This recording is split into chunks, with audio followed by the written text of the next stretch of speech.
Dr. Josh Strassberg. I am actually a local boy, having grown up in New Jersey. I went to college at the University of Pennsylvania and then followed it up with medical school and residency at New York Medical College in Westchester. I didn't break away from New Jersey very far. I eventually went back down to Philadelphia, to the Children's Hospital of Philadelphia, where I ended up doing a pediatric orthopedic fellowship. In addition to my pediatric orthopedic training in Philadelphia, I also went up to Boston to do a fellowship at Children's Hospital Boston in hip preservation surgery. These surgeries allow us to reorient the hip sockets so that patients who have hip dysplasia can hopefully develop a normal hip so that they do not need to worry about developing hip arthritis at an early age and needing to go on to have a hip replacement. My philosophy is that I try to make my patients at ease when they come in. They usually come in having been injured. They're still in pain when they see me very often. I want to try and make them comfortable while I'm examining them, as well as when we're trying to make a decision as far as their care is concerned.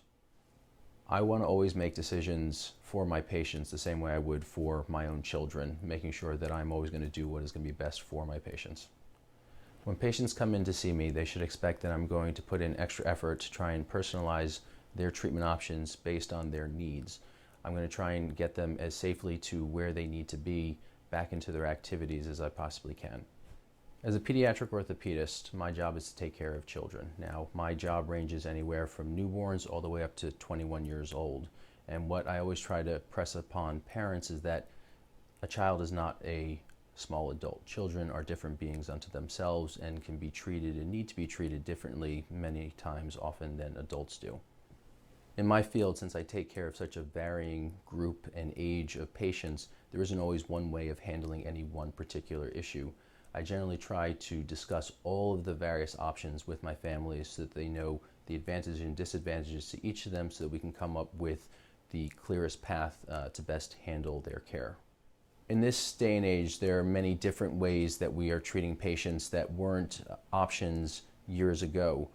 Specifically, when we have patients with ACL tears, treating a 7 or 8-year-old with an ACL tear is a very different, more complex surgery than treating somebody who is fully grown. I've had a lot of exposure to taking care of younger patients. I've given lectures on ACL treatments and have a wide variety of different treatment options for the patients with ACL deficiency.